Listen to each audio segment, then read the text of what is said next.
जय हिंद दोस्तों, स्वागत है आप सभी का आपके अपने यूट्यूब चैनल जैकपुर पे। तो आज के इस वीडियो में हम लोग क्लास 11 का अर्धवार्षिक परीक्षा और ऐसे 1 के लिए गृह विज्ञान यानी कि होम साइंस का क्वेश्चन पेपर डिस्कस करने वाले हैं कि किस तरह से आप लोगों के एग्जाम में क्वेश्चन आता है, आप लोगों को क्वेश्चन को किस प्रकार से सॉल्व करना है, कहाँ कहाँ से क्वेश्चन पूछता है, क्वेश्चन का लेवल क्या होता है और क्वेश्चन से बिल्कुल आप लोगों को डरना चाहिए या फिर नहीं डरना चाहिए। तो सारा कुछ आज के वीडियो में डिस्कस करेंगे और 40 क्वेश्चन आप लोगों को दिखाएंगे कि किस प्रकार से आप लोग के एग्जाम में क्वेश्चन आने वाला है। तो वीडियो काफ़ी इंपॉर्टेंट होगा, शुरू से लेकर अंत तक बने रहिएगा। और साथ ही साथ यदि आप हमारे चैनल पर पहली बार विजिट कर रहे हैं तो चैनल को सब्सक्राइब करके घंटी वाले आइकन को प्रेस कर लीजिए ताकि आने वाली हर एक वीडियो का नोटिफिकेशन मिलता रहे। तो चलिए शुरू करते हैं। यहाँ पर देखिए, आपको सबसे पहले जैसे ही आप जाओगे तो वहाँ पर आपको ये पेपर मिलेगा। यहाँ पे ये मोबाइल में PDF के फॉर्म में है, लेकिन आपको वहाँ पे कागज़ के फॉर्म में मिलेगा। तो वहाँ पर जैसे ही जाओगे तो वहाँ पर आपको सब कुछ मिलेगा। वहाँ पर कक्षा लिखा हुआ रहेगा, गृह विज्ञान लिखा हुआ रहेगा, समय लिखा रहेगा और पूर्णांक आपका 40 लिखा रहेगा। क्योंकि 40 क्वेश्चन पूछ रहा है तो हर क्वेश्चन का 1 नंबर आपको मिलेगा। वहाँ पर आपको कहेगा सभी प्रश्न अनिवार्य हैं, सभी का विकल्प का चयन करना है, प्रत्येक प्रश्न के लिए 1 नंबर मिलेगा, गलत उत्तर के लिए कोई अंक नहीं काटा जाएगा। ये यहाँ पे हर पेपर पे आपको निर्देश दिया हुआ रहेगा। तो इसका मतलब है कि आपको सभी क्वेश्चन का आंसर करना है। तो चलिए एक एक करके सभी क्वेश्चन को देखेंगे, स्टार्ट करते हैं। सबसे पहले सवाल पे अगर हम ध्यान दें तो सबसे पहला सवाल में ही आपसे पूछा गया है कि गृह विज्ञान का उद्देश्य होता क्या है। आप जो गृह विज्ञान पढ़ रहे हो इसका क्या उद्देश्य है? तो पारिवारिक जीवन को उत्तम एवं सुख सुविधापूर्ण बनाना, यही गृह विज्ञान पढ़ने का उद्देश्य होता है। ठीक है, चलिए अगला सवाल है क्वेश्चन नंबर 2 पे। देखिए कह रहा है कि गृह विज्ञान का ज्ञान उपयोगी है। क्यों उपयोगी है ये बताना है। तो ये जो है परिवार के सभी सदस्यों के लिए क्या है, उपयोगी है। ऐसा नहीं है कि सिर्फ बालिकाओं के लिए उपयोगी होगा या फिर पुरुषों के लिए या फिर महिलाओं के लिए, सभी परिवार के जितने भी लोग हैं सबके लिए ये क्या होता है, उपयोगी होता है मेरे भाई। ठीक है, तो इसको आप लोग ध्यान रखिएगा। क्वेश्चन नंबर आते हैं हम लोग 3 पे। क्वेश्चन 3 देखिए कहाँ पर है, यहाँ पर है। ठीक है, क्वेश्चन नंबर 3 में आपसे कह रहा है कि संघर्ष, तूफान व विरोध की अवस्था होती है। तो संघर्ष भी होगा, तूफान भी होगा और विरोध भी होगा। उसका जो अवस्था होगा वो कौन सी अवस्था होगी? तो वो जो होता है हम लोगों का किशोरा अवस्था। कौन सी अवस्था? किशोरा अवस्था में संघर्ष भी करना पड़ता है, बलिदान भी देना पड़ता है और संयम भी रखना पड़ता है। ठीक है, चलिए क्वेश्चन नंबर हम लोग आते हैं चौथा पे। क्वेश्चन नंबर चौथा में आपसे कह रहा है कि एडोलेंस शब्द जो है वो क्या है? लैटिन भाषा का है, जर्मन भाषा का, अंग्रेजी भाषा का या फिर हिंदी भाषा का है? तो ये जो एडोलेंस शब्द जो है वो एक लैटिन भाषा का शब्द है। ठीक है, याद रखना है आपको। नेक्स्ट सवाल है हमारा कि यौन अंगों के विकास के परिणाम स्वरूप क्या होगा। यौन अंग जो होते हैं हमारे, जो एडल्ट्स भाग होते हैं, उनमें विकास जब होगा तो उसका परिणाम क्या होगा? यौन अंगों में वृद्धि होती है, यौन अंगों की सक्रियता व क्षमता बढ़ती है, व्यक्ति की भावनाओं, सोच और व्यवहार में परिवर्तन होता है, इनमें से सभी होगा। तो राइट आंसर इसका हो जाएगा ऑप्शन डी, उपयुक्त में से सभी हो जाएगा।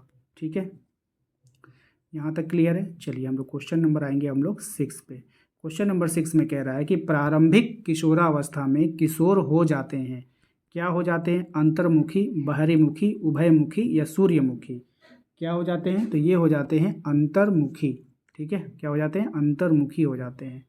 क्वेश्चन नंबर 7 में आइए। क्वेश्चन नंबर 7 में कह रहा है कि किशोरावस्था में किस प्रकार के संवेग पाए जाते हैं। तो किशोरावस्था में जो संवेग पाए जाते हैं तीव्र और तथा अनियंत्रित अभिव्यक्ति वाले।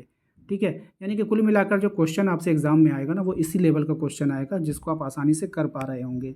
अगला सवाल है हमारा कि संज्ञानात्मक विकास की कितनी अवस्थाएं होती है। तो ये जो होती है आपकी 4 अवस्थाएं होती है। कितनी होती है? 4 अवस्थाएं होती है, इसको याद रखिएगा। नेक्स्ट है आपका किशोरावस्था में व्यवसाय के उचित चुनाव के लिए आवश्यक क्या है। तो किशोरावस्था में व्यवसाय जो करना है आपको, उसका चुनाव के लिए उचित जो होता है, चुनाव के लिए उचित क्या होता है ये आपको बतानी है। तो राइट आंसर होगा इसका ऑप्शन सी, मित्रों से पूछना। अपने फ्रेंड से बात कीजिए कि भाई कौन सा रोज़गार हमें करना चाहिए। ठीक है, तो यहाँ पे आइए आप क्वेश्चन नंबर 10 पे। किशोरा अवस्था में एनीमिया से बचाव के उपाय क्या हैं? एनीमिया यानी जिसमें खून की कमी हो जाती है और ख़ास करके किशोरावस्था के समय लड़कियों में ये बात होती है, तो उसको बचने के लिए क्या करना चाहिए? व्यायाम करना चाहिए, विश्राम करना चाहिए या फिर संतुलित पौष्टिक तथा लवण युक्त आहार लेना चाहिए। ठीक है, तो ऑप्शन सी हो जाएगा क्योंकि यहाँ पे लिखा है सभी उपाय अनावश्यक है। तो ऐसा थोड़ी है कोई उपाय, ये वाला उपाय ठीक है, ऑप्शन सी ही होगा आंसर इसका। ठीक है, तो ये था क्वेश्चन 10। चलिए क्वेश्चन नंबर 11 पे आते हैं।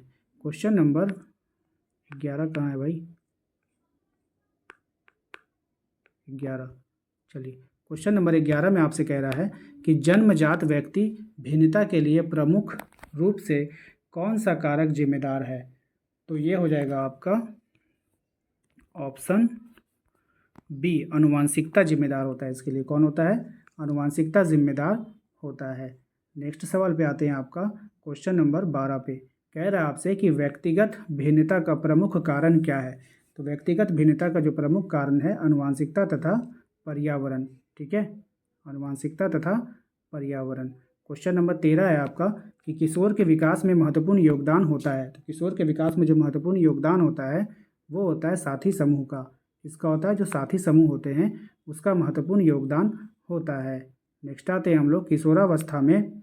याद रखिएगा, किशोरावस्था में किशोर एवं किशोरियों का भोजन क्या होना चाहिए। किशोरावस्था में किशोर तथा किशोरियों का जो भोजन होना चाहिए वो सभी पोषक तत्वों से भरपूर तथा पर्याप्त मात्रा में होना चाहिए। ठीक है, चलिए क्वेश्चन नंबर 15 पे आते हैं। मोटापे की स्थिति में क्या होता है। तो मोटापे की स्थिति में वसा में ऊतकों में वसा की मात्रा एकत्र हो जाती है, यानी कि फैट जमा हो जाता है। ठीक है, क्वेश्चन नंबर आते हैं हम लोग 16 पे। धूम्रपान यानी कि सिगरेट वगैरह जो वो पीते हैं सर्वाधिक प्रतिकूल प्रभाव पड़ता है। किस पे पड़ता है? तो श्वसन तंत्र पे पड़ता है, जो हमारे सांस लेने वाले तंत्र होते हैं उस पे पड़ता है। अगला सवाल है हमारा कि इनमें से कौन सा किशोर अपराध लक्षण नहीं है। चोरी, मदपान, तोड़फोड़, कक्षा में कार्य पूरा ना कर पाना। तो कौन जो है यहाँ पे नहीं होगा वो आपको बतानी है।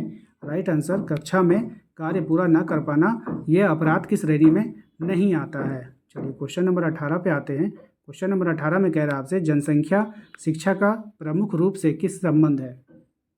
तो ये जो हो जाएगा आपका ऑप्शन नंबर सी, जनसंख्या की स्थिति से। ठीक है, क्वेश्चन नंबर आते हैं हम लोग 19 पे। स्वास्थ्य का आयाम क्या है, शारीरिक, मानसिक, सामाजिक या फिर ये सभी। तो राइट आंसर हो जाएगा इनमें से सभी, ऑप्शन नंबर डी हो जाएगा। नेक्स्ट है आपका पौष्टिक तत्व नहीं है, प्रोटीन, कार्बोहाइड्रेट, खनिज तथा आहार। तो कौन पौष्टिक तत्व में नहीं आता है। तो आहार जो होता है वो पौष्टिक तत्व में नहीं आता है। नेक्स्ट है आपका अपर्याप्त पोषण के लक्षण क्या है। तो अपर्याप्त पोषण के जो लक्षण हैं वो हो जाएगा आपका इनमें से सभी हो जाएगा। शारीरिक भार कम होना, रक्त की कमी, शरीर की रोग प्रतिरोधक क्षमता का ह्रास होना, इनमें से सभी, ऑप्शन डी इसका राइट आंसर होगा। ठीक है, नेक्स्ट आते हैं आपका क्वेश्चन नंबर 22। ऊर्जा उत्पन्न करने वाला पोषक तत्व कौन है। तो ऊर्जा उत्पन्न करने वाला पोषक तत्व होता है कार्बोहाइड्रेट। ऊर्जा किससे आता है? कार्बोहाइड्रेट से आता है। नेक्स्ट है आपका सुरक्षात्मक पोषक तत्व क्या है, यानी कि सुरक्षा देने वाला। तो ये हो जाएगा राइट आंसर, ऑप्शन नंबर आपका डी, विटामिन। विटामिन क्या करता है? सुरक्षा देता है। ठीक है, क्वेश्चन नंबर 24। आयोडीन की कमी से कौन सा रोग हो जाता है। तो घेंगा रोग हो जाता है, ऑप्शन नंबर बी। ठीक है, क्वेश्चन नंबर 25। विटामिन ए अधिक मात्रा में पाया जाता है। किसमें पाया जाता है विटामिन ए अधिक मात्रा में। तो ये बताना है आपका इनमें से कद्दू में विटामिन ए अधिक मात्रा में पाया जाता है। नेक्स्ट है आपका कि जल में विलेय विटामिन कौन सा है। तो जल में विलेय विटामिन है आपका क्या हो जाएगा, विटामिन सी, यानी बी और सी दोनों आता है। याद रखिएगा विटामिन सी, बी और सी जो है दोनों जल में विलेय है, बाकी सब जो होगा वो वसा में विलेय है। ठीक है, नेक्स्ट है आपका कि 27 में हरे पत्तों में क्या पाया जाता है। तो हरे पत्ते जो पाए जाते हैं वो खनिज लवण पाए जाते हैं। ठीक है, याद रखिएगा। नेक्स्ट है आपका दूध में नहीं पाया जाता है। तो दूध में क्या है जो नहीं पाया जाएगा। तो दूध में आपका लोहा यानी कि आयरन नहीं पाया जाता है। ठीक है, अगले सवाल पे आते हैं। अगला सवाल है हमारा कि संतुलित आहार का अवयव, संतुलित आहार का जो अवयव है वो क्या होता है। तो वो होता है आपका प्रोटीन, वसा, कार्बोहाइड्रेट, तीनों हो जाएगा। ठीक है, नेक्स्ट है आपका क्वेश्चन नंबर 30। सब्जियों को धोना चाहिए क्यों, छीलने से पहले, काटने से पहले या काटने के बाद या कभी नहीं। तो काटने से पहले, है ना।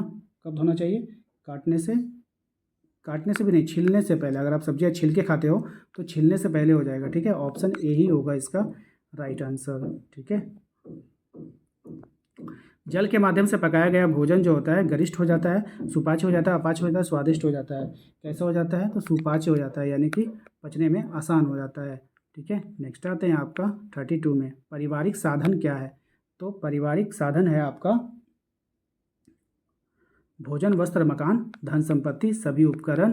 तो पारिवारिक आवश्यकताओं की पूर्ति हेतु। ठीक है, ऑप्शन नंबर डी हो जाएगा। संसाधनों से अधिक लाभ प्राप्त करने के लिए आवश्यक है। संसाधनों से अधिक लाभ प्राप्त करने के लिए क्या आवश्यक है? तो ये जो हो जाएगा आपका ऑप्शन बी, संसाधनों का उचित प्रबंधन। ठीक है, नेक्स्ट है आपका 34, निर्णय के प्रक्रिया की आवश्यकता कहाँ पड़ती है? तो ये जो पड़ती है आपका ऑप्शन आपका हो जाएगा यहाँ पे ऑप्शन, तो सबको देखना होगा, नई परिस्थितियों में समायोजन, घर की विशिष्ट स्थिति में उत्पन्न, जब योजनाएं दीर्घकालीन हो, तो इनमें से सभी हो जाएगा। नेक्स्ट है आपका ऊर्जा प्रबंधन के अंतर्गत ध्यान रखना चाहिए। तो ऊर्जा प्रबंधन के अंतर्गत किसका ध्यान रखना चाहिए? तो व्यक्ति की अपनी कार्य क्षमता का, विभिन्न कार्यों पर होने वाली ऊर्जा का व्यय, यानी कि दोनों को देखना होगा। ठीक है, नेक्स्ट आते हैं हम लोग अगले सवाल पे। कपास के तंतु के लिए गलत है, क्या चीज़ यहाँ पे गलत है? कौन सा कथन गलत है? तो ये प्रोटीन तंतु है, ये बात यहाँ पे गलत है। ठीक है, 7 में आते हैं, नायलॉन तंतुओं का निर्माण होता है। नायलॉन तंतुओं का जो निर्माण होता है वो रासायनिक विधि के द्वारा होता है। अगला सवाल है हमारा कि क्षार के संपर्क में ऊन के तंतु क्या होते हैं? क्षार के संपर्क में जो ऊन के तंतु होते हैं वो नष्ट हो जाते हैं। क्वेश्चन नंबर 39 है आपका, निम्नलिखित में से कौन सा मिश्रित वस्त्र है? तो यहाँ पे जो मिश्रित वस्त्र है आपका वो हो जाएगा कोट्स, टेरी और टेरी कोट्स, यानी इनमें से सभी हो जाएगा। अगला सवाल है हमारा क्वेश्चन नंबर 40 हो जाएगा कि ट्विल बुनाई वाले वस्त्र में धारियाँ दिखाई पड़ती है, सीधी, गोल, तिरछी, कैसी पड़ती है? तो तिरछी दिखाई पड़ती है। तो आशा करते हैं आप लोगों का आज का ये वीडियो पसंद आया होगा। एक तरह का वीडियो बनाने का मकसद मेरा ये था कि आप लोग इसको देख लो कि किस तरह के क्वेश्चन होते हैं, क्योंकि 11th में अधिकतर लोग सब्जेक्ट ले लेते हैं लेकिन आज तक बुक नहीं खरीदते हैं और एक बार भी बुक खोल कर देखते नहीं हैं। तो आप लोग देख लो कि आप लोगों को जो होम साइंस में किस तरह का सवाल आता है। ठीक है, तो ऐसा नहीं है कि बिल्कुल भी ईजी आता है और ऐसा नहीं कि बिल्कुल भी भारी आता है। तो ऐसा सवाल होता है, अगर आप सोच समझ कर आंसर करोगे तो वहाँ पर आप कर पा रहे होंगे। तो वीडियो को लाइक कर दीजिएगा, चैनल पर पहली बार आए तो सब्सक्राइब कर लीजिएगा, घंटी वाले आइकन को दबा लीजिएगा ताकि आने वाली हर एक वीडियो का नोटिफिकेशन आपके मोबाइल पर जाए।